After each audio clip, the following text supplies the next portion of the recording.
Want to stop juggling spreadsheets, calendars, and a dozen apps just to run your rentals? Logify makes it easy. It's an all-in-one toolkit for hosts. Build a direct booking website, automate guest messaging, and keep all your channels in sync. Running your rental business your way has never been simpler. And for Good Morning Hospitality listeners, you can get 20% off any yearly plan with code GMH20. Just check the link in the show notes to get started today. Welcome to Good Morning Hospitality, your one-stop shop for the latest news, noteworthy trends, and thought-provoking discussions across the industry. From hotels and short-term rentals to all things travel and hospitality, you'll find each episode equips you with the information that you need to start your week. Join us on Good Morning Hospitality every Monday, wherever you get your podcasts.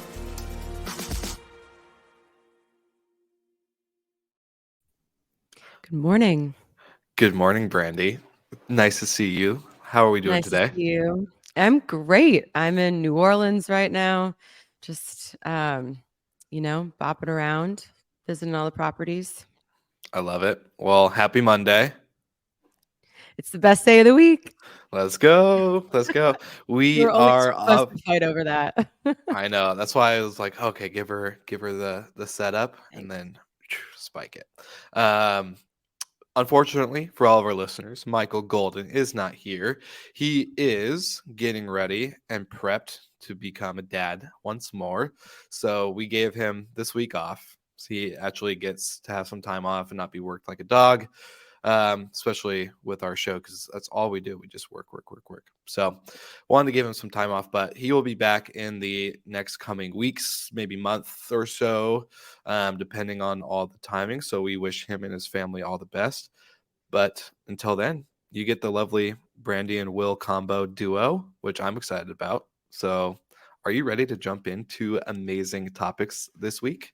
Let's do it. We have quite a bit to cover, kind of a little bit of a sampler platter of things that are going on. So let's start. Where are you right now? You have a hotel background.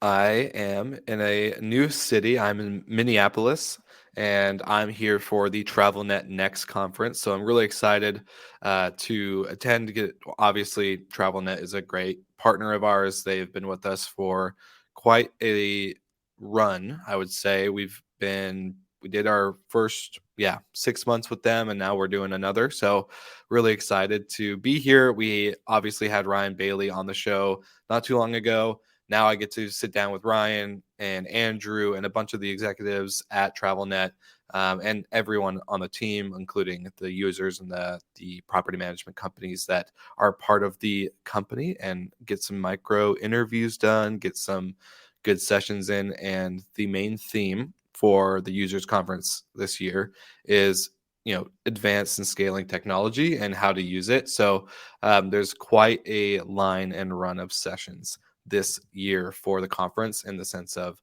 I think there's over 60 sessions in the next two and a half days.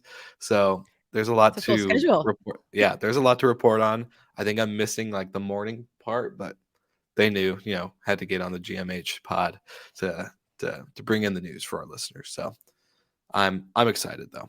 Good stuff. Yeah, I find the kind of the software summits, like whatever usually your PMS is, I think that can be the time where you really get to, like, first of all, find the people that you've been trying to find for the last year and get some answers. And then also really learn how to leverage all the different parts of the product that you're paying for. So I'm curious if they have like a lot of workshops, like actually practical stuff, because I think that's also where, like, you can hear a session about, kind of ideas, but it's like, okay, where do I physically go? Like, what are the click paths to get to the, the things that I'm missing in the product. So can't wait to hear. 100%. So yeah, for all the track or TNS users and members, hunt down those people that you've been wanting to hunt down for a long time. And yeah, I'm excited to hear how it goes. I'm going to be part of those conversations and reporting it live. So we'll hopefully have maybe a couple lives throughout the week outside of our hotel crew on Wednesday. And then I'll do a kind of a recap for everyone on the big high level takeaways probably next week. So it'll be a good extra bonus content. We all love a good bonus. Love some bonus content. Yes. All right, Brandy, we have like you said, a platter. I love that. Like a Mhm. charcuterie board of Yes. topics to cover today. So I will let you jump in. Let's go for topic number one. Sure. So this is super quick, but I'm sure a lot of you saw that Sonder did a reverse stock split. A couple months ago, they were threatened to be delisted from the NASDAQ. So this is not a surprise, so that they can continue being on the NASDAQ. And, maybe this will breathe some new life and give them some more longevity. We kind of predict that Vacasa and Inspirato will follow shortly. So none of that is groundbreaking, but just kind of what we all thought was going to happen. And again, just hoping that, I'm rooting for these companies. We really need to, it's good to see a success story.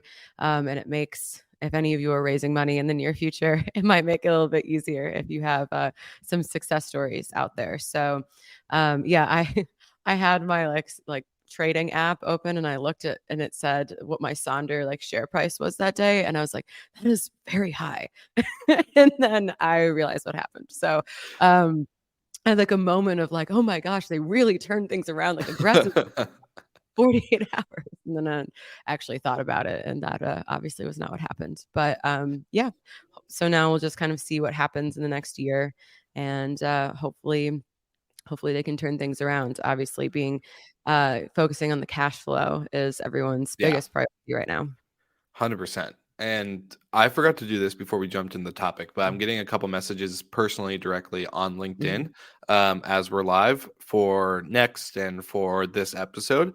So anyone tuning into the live right now, we're going to do a quick roll call. Send us where you're coming in from. I'm in Minneapolis right now. Brandy, you are in New Orleans. So let us know where you're at. We're not in our normal locations. Maybe you're not your normal locations. I know there's probably 3 other conferences happening right now. There's Favor out in Orlando. We got Skiff's Global Forum coming up, or I think that's sometime this week. So yeah, roll call. Let us know where you're tuning in from. And if you're listening, we would love to open up the hospitality hotline if you want to be part of the episode.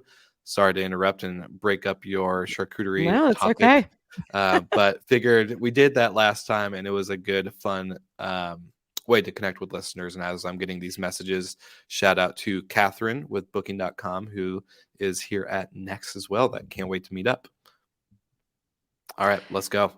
All right. And Alondra from Madrid says hello. So thank you for tuning in from Europe. We love our European listeners. It's fun. This is like an afternoon thing for all of them, which I think is great. And Alondra, I might have to come visit you in Madrid. I love Madrid. I lived there for a while, so maybe I'll hit you up. Alondra is amazing. So shout out to you and you too, Jenny. Amazing. Shout out. All right. Okay, great. So our next topic, also super fun, regulations. We're not going to get too into the nitty gritty here because this is, I mean, first of all, it's not the most fun topic. And there's just so much going on. And so really this kind of came after there was a spate of, either basically bans or, kind of real extreme changes to regulations, not just in the United States, but also throughout Europe. Florence has like totally banned new short-term rentals. And, there's ongoing, big changes in the UK, kind of all over the place. And so I think you're seeing just such a huge backlash. And one of the things we'd really love is if you are a listener in kind of these markets that have been really affected by some of the changes that have happened recently, we'd love to hear just kind of like what the practicality of that is like. Like, are these, is it immediate? Is there guidance? Is there, is the process to get your permit renewed? All of that. Is it easy? Kind of what is it actually looking like outside of these articles that we're seeing? Because, articles have to have a little bit of a flashiness to them to get us to click on them. So we want to hear what's actually happening. But, as Will said, I'm in New Orleans, and this is where they just passed some more regulations about, kind of limiting the number of new permits that you can have. And so that's, for existing operators that have their permits that were able to kind of, be grandfathered in or who won quote the lottery. It's great because it kind of caps your supply. But obviously if you are, a new business owner, you're a homeowner that maybe bought a property and thought you were going to be able to do this. That's obviously really difficult. And we saw, as an operator on Airbnb, they had, complied with the regulations, but they didn't account for the hotel licenses. So we were like battling for a couple weeks because our properties just like went offline. So, these are, like with anything, when there's these changes, I don't think that they totally get thought through all the way to the end and like how things are actually going to be implemented. And, I know that especially city governments can be really constrained in their resources. So this isn't throwing all the shade at them, but when you're instituting these kind of, regulations or policies, whatever, it's really good to like have that thought all the way through. I couldn't agree more. And it's crazy because even the big companies, as we mentioned, Sonder, there's even in the article talking about regulation that when Sonder, not only did the stock price split or reverse, they also were not impacted in New York or these other Mhm. cities that they're in because they have the hotel licenses. But yet you would think that maybe the platforms kind of pick up on that. Like they know that they know Sonder exists. They know these other companies exist, and now they're getting around the regulations through having these permits and licenses. So you would think they would have accounted for that, but like you said, I agree. Not fully thought through, which is unfortunate. But I'm hoping, and especially if any of our listeners have more insight, I would love to know, or I'm hoping to see the regulation landscape be more proactive than reactive. I know we're all kind of seeing the headlines change, and this is the perfect time for us to get involved in our local cities, whether you're remote or in the destination, finding a way to just be a big advocate. Like we have a megaphone right now because we're on a podcast and we have an audience and all sort of stuff. But now this is kind of the time for everyone to be their own megaphone as well. So I'm hoping, friends that rent responsibly and other people are helping others gear up for the same type of kind of conversations, if you say so. Yeah, and this actually kind of ties into one of our other topics that is near to dear in my heart, but at the just or Florida in general and the market there. And I know we have, Florida is a huge vacation rental market.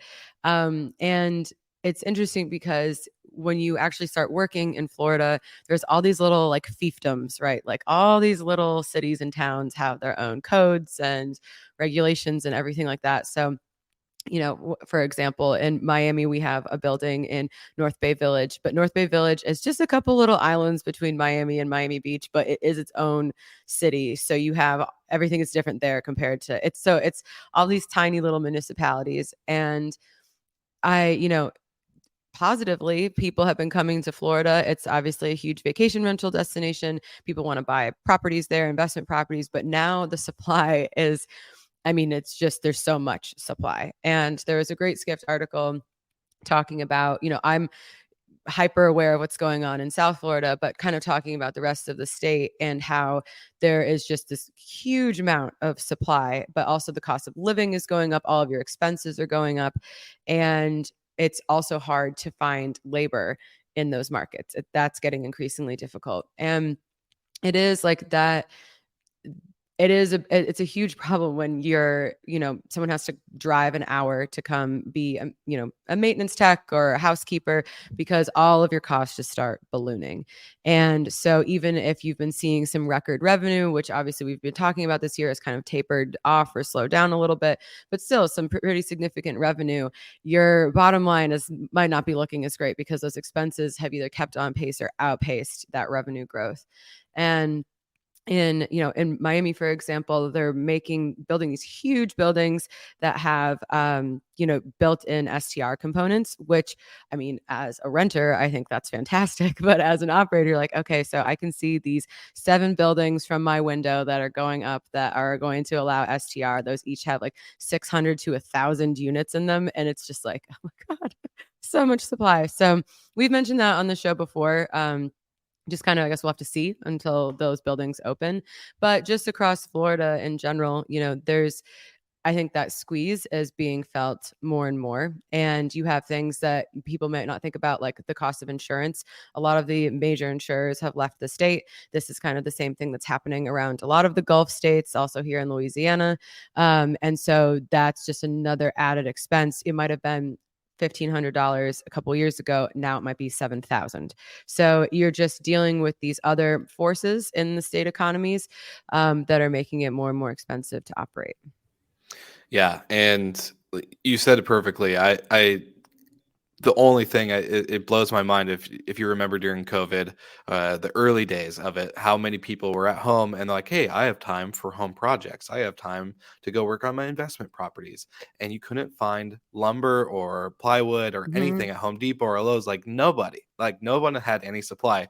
So now you have this crazy amount of buildup from the last 2 to 3 years that probably is just now what we're seeing is this slinky effect where the link is kind of catching up to the pull that we had during COVID and the later days of 2021. And one quick shout out to Jamie Lane, who's on a plane tuning in on his way to Expedia's Explore Fest. So I love shout the out to him. dedication, Jamie. That is dedication right there. Our one and only data nerd co-host tuning in from the sky. I love it. Okay, but so you have this kind of slinky effect happening now, and the amount of people that are in South Florida or in just Florida in general with these expenses, with all this stuff. I don't know. Like, part of me, I don't know, because you have companies like Central, right? You have Central who's doing this live in. And then, of course, now you can rent your unit if you're traveling or doing other things like that. I think it's great. I don't know how many people are going to do it because of still the same fact of I don't know who's staying in my home. I don't know where to put my personal belongings when there's a guest here. There's these still things that people are still trying to, I think, get over these hurdles. Us as professionals, whether we have whole home or multifamily units, the units aren't being lived in ever. Like they're not living units. That's at least for us. Like we tell our owners, yeah, you can use it for your own vacation and family events and stuff. That's revenue that you're going to miss out on. But at the end of the day, you're not living there. Like we're not having you have like this closet of stuff or pictures and stuff like that. So I don't know. It's going to be interesting to see how this amount of supply that's being used kind of as like this personal live-in, put on Airbnb and activate when you're gone. I think it's great in theory, and I think companies like Central are going to do better than companies like Nido and others in the past. But this amount of supply and the actual use case is going to be interesting to watch over the next coming years, especially with Marriott, apartments. And yeah, I can go on and on and on. I know. Well, it's funny. Central is one of those buildings that's going up like a couple blocks from my house. So I can like watch it in real time, a competitor being built. But it's, yeah, I do kind of wonder how I think it's this really fun selling point of like, hey, like you can earn this extra money, but when there's so much supply, I mean, it's just a race to the bottom in terms of pricing. So like people might find that it's not even worth it. And I think, I can see why that type of building is appealing. I don't think it would ever happen in New York, just given the spate of regulations that just came through. But, it's if you do live in a city where it's really expensive, it is really attractive. I'm going home for Christmas for 2 weeks or whatever. I could rent it out, but I think we'll have to see what the reality is. And then even outside of the urban markets, the, traditional vacation rental destinations that are seeing slower demand, and even if they're seeing better revenue, just really dramatic increases in costs. And that's something that as an operator, I mean, we have a lot of really smart operators that listen to this, just being so diligent about going through your P&L and seeing like what are the must-haves and what are the nice-to-haves, and where can you like giving yourself some flexibility. I know it's interesting in Florida, especially because Miami's high season, we're like about to go into it. It's kind of December, January, like the end of the year, beginning of next year. Whereas up north in the kind of the bigger homes are going into slow season.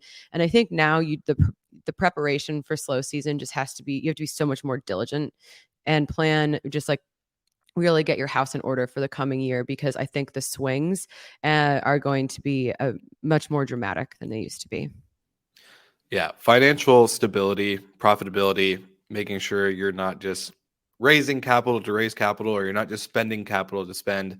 Yeah, this is going to be really important, as we've covered in the past. And as you mentioned, Brandy, the race to the bottom, with as you're talking about all this supply and the pricing, it sounds like moving on to our next topic, it sounds like Airbnb is going to try to maybe control our price and downfall to the very pit of bottom despair. Just kidding. That was a little over dramatic, guys. Sorry. Such positivity on this Monday morning, Will. Hey, I'm feeling good. I'm caffeinated, hydrated, all the stuff. But, reading these articles, and as you were saying in the earlier point, going into these planning, like, people start sharing this information. And then, of course, operators, especially people that tune into the show, then have to like be proactive, and then it's like kind of a little bit of a freak out. So we're like, okay, Airbnb is now saying like they're going to make it cheaper and more affordable for the travelers, plus they're going to cut cleaning fees and all these things. Like, how are they going to control this? And so we don't have any information. I don't have the golden answer for you or any of our listeners. We're obviously going to find out in the— You did ask. We did ask.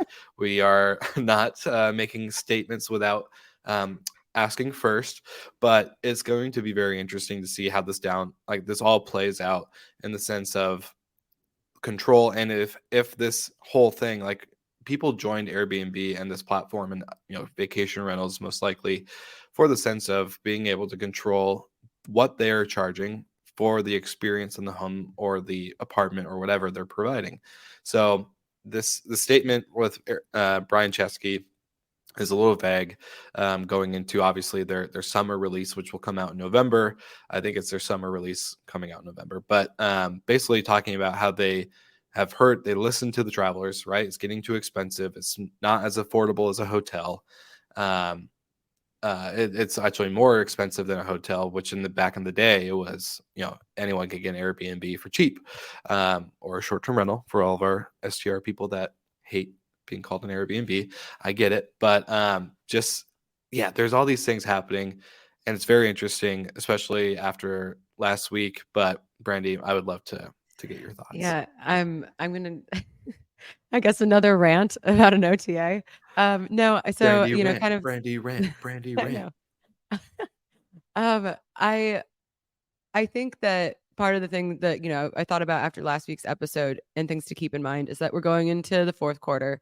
So there are a lot of things that have to be announced in order to kind of satisfy investors in the public markets. And there are big topics that have been swirling around, and a lot of these announcements are the response to those topics. So the price sensitivity being one of them. And are they going to start lowering the commission? Because that's one way they can directly help the customer and the host. The reality is there are ways that they can curb that. They control the algorithm of the properties that you're seeing. So if you have a higher cleaning fee or a higher price, that could, put you on page 2, which is, kind of like a death sentence sometimes. And I also think it's important to, not freak out too much, which like I have a knee-jerk reaction. I'm sure a lot of people do when you see a headline or you hear something on the show and it just like elicits like a visceral response. And if you are one of those people, message your account executive. That's what we've been doing to try to be like, okay, what, like we heard this on the news or online. What are the actual details of this so that we can get ahead of it, so that we can be prepared? There's like one of the things was a verified host or a verified partner or something like that for Airbnb. And I think that's great. That's totally fine. I think getting rid of scammy, bad operators, I'm here for it. But when companies announce something like this in kind of a casual passing, and the actual release is coming in November, they have to realize that it's going to elicit like a real response from all of their suppliers. From the traveler, it kind of doesn't really matter when this goes into effect. They're either going to book something now because they need to book it, or they're going to benefit from whatever it is in November when it gets released. So I think having like, before these announcements are made, it could be a general blast to all of the, every host saying this, kind of like the new cleaning fee initiative is this, and here are all the components, or the verified partner is this, and here are all the things you need to have prepared, because that, like, it really affects how you run your business. And I think that one of the things that, like, why I get so fired up about it is because we are constantly adapting to different things in our physical reality, like things that the guests need, how, like, something breaks in a home, we're adapting to that, and trying to adapt to local government regulations. And then you have to, like, oh, did the OTAs change something? And it could be something that's not even a policy. It could be something in their API connection. And now this one thing doesn't feed from your PMS onto Airbnb. You know, it's like these little details. You're playing whack-a-mole constantly. So I just think a little bit more, you know, a little bit more thought or preparation. They don't have to say it in this, interview with Skift. That's not sexy. That's not what the people who are attending that conference want to know, the nitty gritty. But, maybe that same day, all the account executives send their partners an email saying, like, here's kind of the explanation, or like, this is when you're going to have the explanation. Like November 1st, you'll get all the details. So just having the, equipping yourself with the knowledge to be able to run your business correctly, so that you're not scrambling if a policy is put into place and then, your listing is paused and you don't realize it for, a couple days or whatever. Yeah. And I'm no expert, so I get it. Like, these things are going to change. I don't build tech for a living. That's not my role. That's not my space. But I will say the verified listing piece, to me, automatically kind of raised a red flag, because we've seen this before. This is an old, hence why I put in the title of the episode, Old Promises, right? Like, we're going to make sure that our listings are verified and that these homes are real and that you're not being scammed. Verification is not just a simple sign up, like the way you can create a listing today or an Airbnb account. It's pretty dang easy, and I can put any name with any picture that I want. It legit. I've done it. I've played around with it. I've showed friends. What? Will? I deleted the accounts, obviously, but like, okay, that's not that's great in theory to say, like, hey, this listing is going to be verified, or this account's going to be verified, or this host or operator. But verification is actual, real in-depth application of checking documents and checking and verifying with other databases. So, maybe if they could partner up with AutoHost, great, verify us, like, do the background checks, do the stuff, do the real things. But don't say you're going to create this verified listing and yet you're still going to get this flood of scam and bad actors that are going to still be able to get away with what they've done in the past, which is creating fake listings using a different address, doing this, doing that. And then boom, now the people are walking away with a couple $1,000s, and then they do the same cycle over and over again on their new account. So like, verification is legit.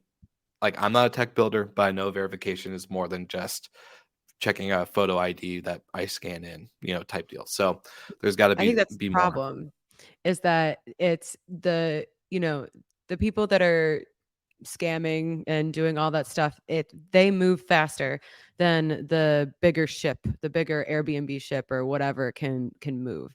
And I think one thing, I mean, it was an enormous headache for us, but it's worth it. Like the KYC policies and know your customer policies that, banks do. If you're an operator of a certain size on different platforms, you have to do.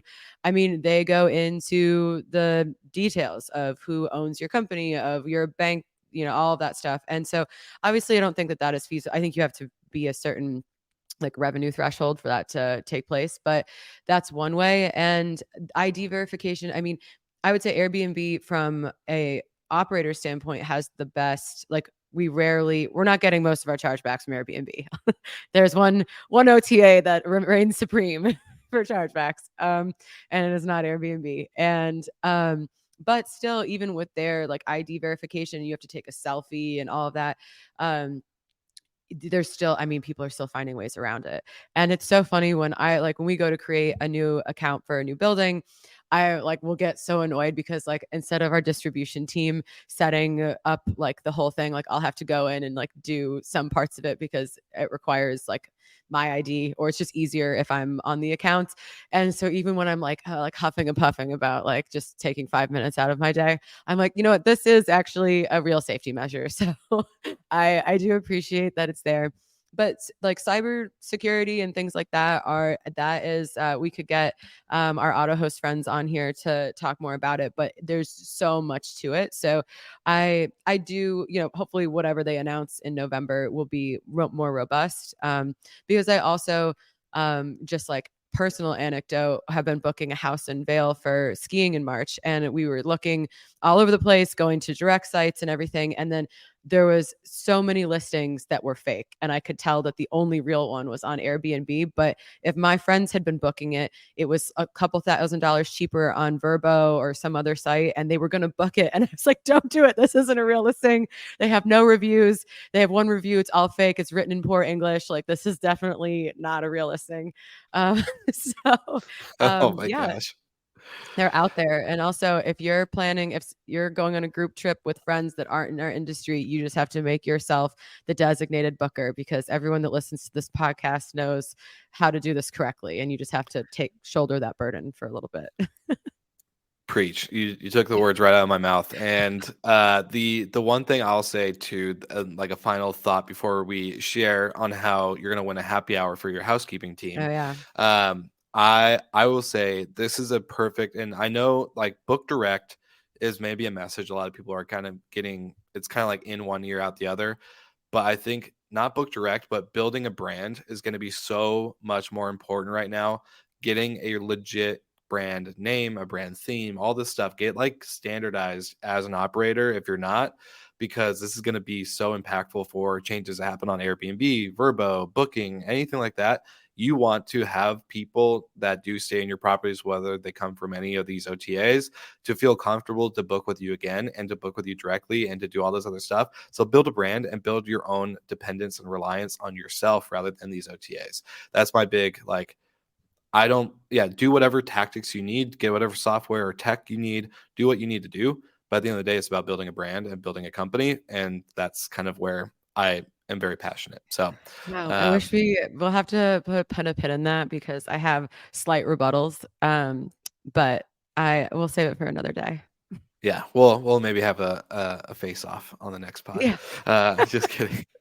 Okay, so I'm really excited about this. And for all of our listeners, whether you're a hotel or a short-term rental operator, this is probably the best call to action, the best giveaway that we could have done with any of our sponsors.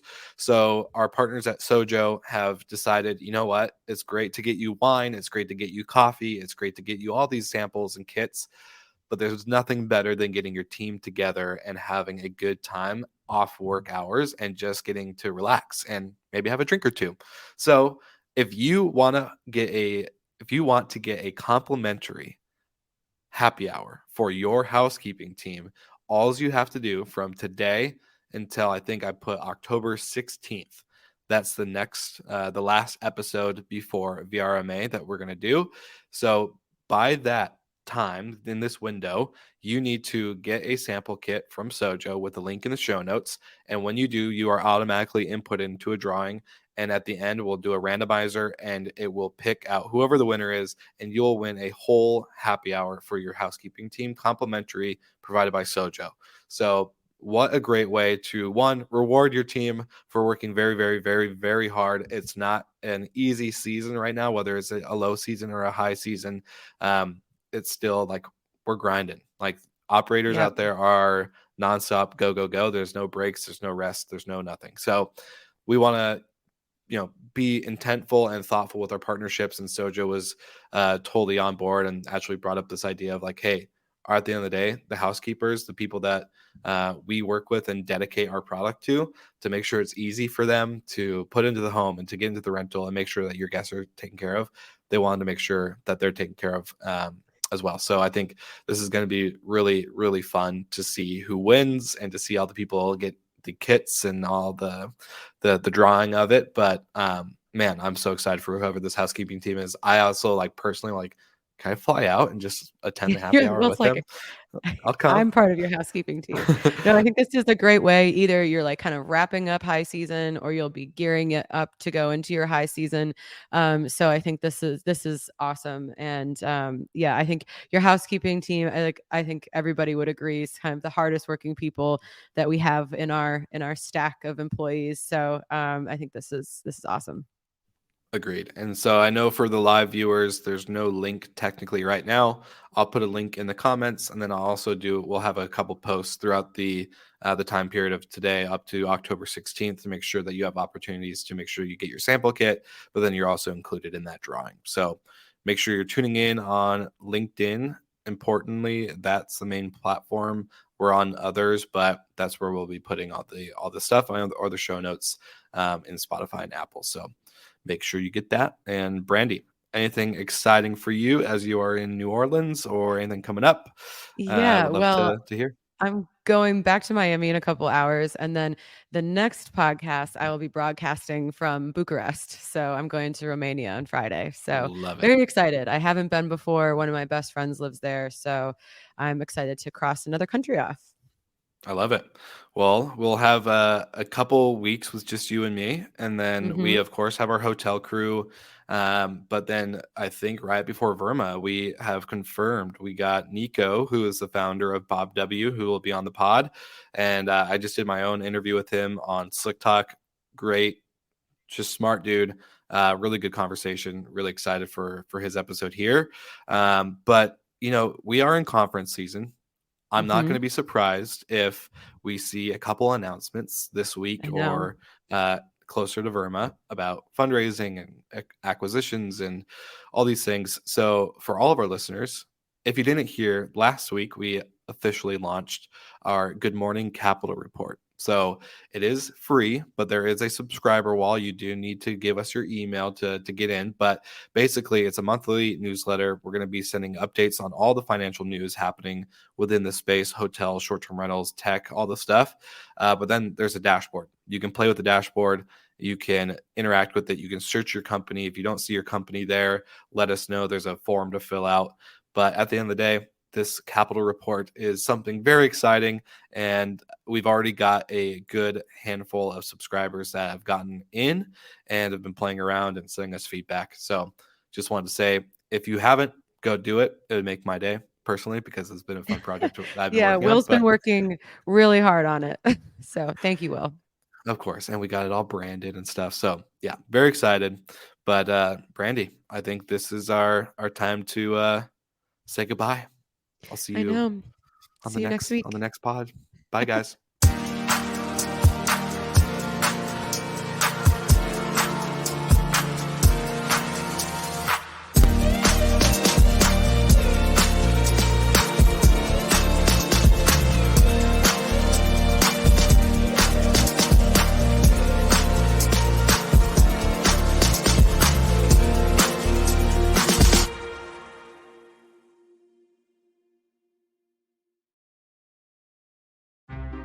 Want to stop juggling spreadsheets, calendars, and a dozen apps just to run your rentals? Lodgify makes it easy. It's an all-in-one toolkit for hosts. Build a direct booking website, automate guest messaging, and keep all your channels in sync. Running your rental business your way has never been simpler. And for Good Morning Hospitality listeners, you can get 20% off any yearly plan with code GMH20. Just check the link in the show notes to get started today.